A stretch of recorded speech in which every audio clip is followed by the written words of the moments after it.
साथ संगत जी प्यार से कहिए। आओ साथ संगत जी, आप संतों का दर्शन पा करके ये रोएं, एक एक रोएं पुलकित हो जाते हैं और मन गदगद हो जाता है। क्योंकि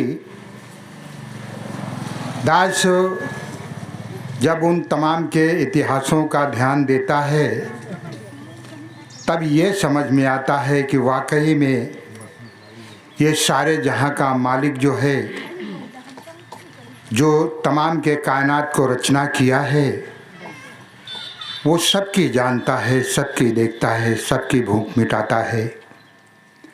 आओ साथ संगत जी, दास को वो बात याद आती है जो पुरानी बातें जो लोगों ने, महापुरुषों ने और इतिहासों ने बता, लेकिन ये सारे जहाँ का मालिक है, जानता है किसको क्या देना है क्या नहीं देना। आओ साथ संगत जी, आज इस कलयुग घनघोर में सद्गुरु बाबा ने कृपा किया, दया किया अपने बच्चों के ऊपर। जैसे आप सुने होंगे कि सद्गुरु बाबा इस दुनिया में जब प्रकट हुआ तब सबको एक लेवल में कर दिया।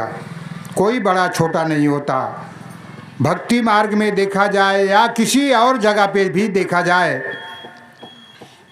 तो कोई छोटा बड़ा नहीं पाया जाता। लोग अपने अहंकार में डूब जाते हैं कि मैं तो एक बहुत बड़ा पुजारी हूँ, बहुत बड़ा ज्ञानी हूँ, हमसे ज़्यादा और कोई ज्ञानी नहीं हो सकता। तमाम के इतिहासों को हमने पढ़ डाला, मुँहज़बानी रामायण गीता को बक सकता हूँ, ये तमाम के अहंकार को लेकर के घूमते थे।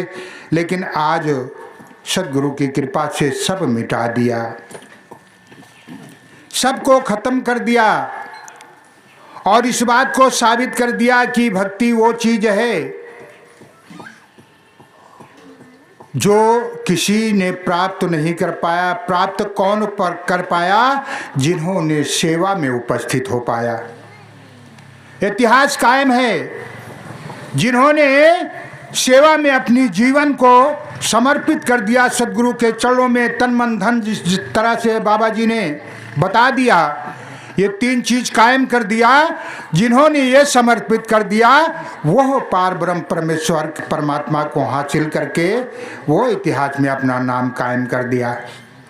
आओ साथ संगत जी, आज भी आपने सुना है सतयुग में बहुत तमाम महापुरुषों का नाम आता है, त्रेता में भी नाम आता है, द्वापर में भी आया है और कलयुग में भी आया है। आप सभी संत तो इस बात को जानते हैं। गुरु का वर्णन तो सभी करते चले आए, लेकिन संतों का वर्णन बहुत कम होता है।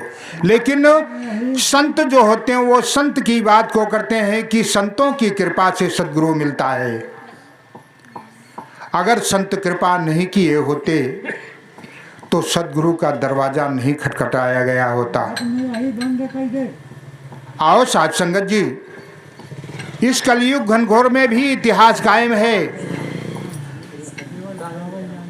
गुरु बचन सिंह 1980 में सद्गुरु बाबा की जब हत्या हुई तो सबसे पहले चाचा प्रताप सिंह का नाम आया।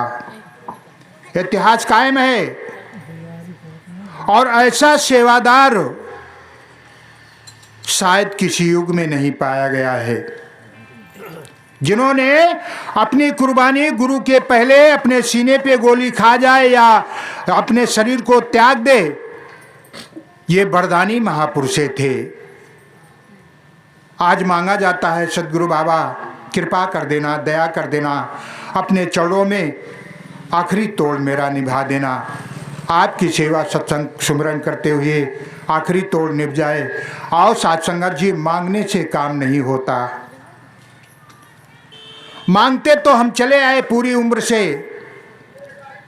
लेकिन अगर मांगने से काम हो गया होता तो आज मैं घर में बैठे बैठे 10 तल्ला की बिल्डिंग मांग लिया होता, 2-4-10 करोड़ रुपया मांग लिया होता, या सद्गुरु परमात्मा पार ब्रह्म परमेश्वर परमात्मा को अपने सामने खड़ा कर लिया होता अपने आप से।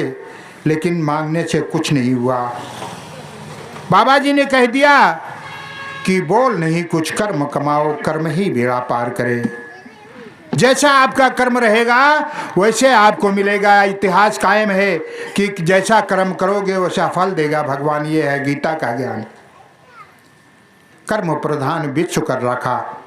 तमाम के प्रमाण मिलते हैं कि जिस तरह से अभी महापुरुषे आप बहनों भाइयों देवी देवताएं अपने पैरों से चल करके यहाँ महात्मा के यहाँ उपस्थित हुए, सदगुरु का दर्शन करके अपने दिल के अंदर उमंगे भर लिए कि वारे सदगुरु सच्चा बादशाह तेरी कृपा है, तेरे चरणों की कृपा है जो आज हम इस जगह पे पहुंच करके आशीर्वाद प्राप्त कर रहे हैं। आओ साथ संगत जी कृपा करो, दया करो।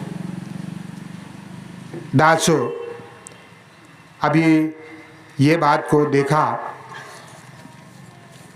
किसका कार्य है, किन्होंने किया? जिन्होंने सेवा किया वो पाया। आज महापुरुष जो यहाँ एकाग्र हैं, इकट्ठा हैं, आशीर्वाद देने के लिए मौजूद हैं, सदगुरु बाबा मौजूद हैं, ये केवल और केवल सेवा के ऊपर बातें हैं। जब आप देन है, सदगुरु की देन है, कृपा है इसकी। क्योंकि यही बात को रामायण ने कहा कि वाह प्रभु, प्रभु की कृपा भयो सब काजू, और ये कार्य हमारा आज सफल हो गया। आओ साथ संगत जी इस तरह से हम सभी भगत सेवा में गुरु के चरणों में, ताकि ये हमारा जीवन सफल हो जाए और लोक सुखी परलोक सुहेला जाए। प्यार से कहिए।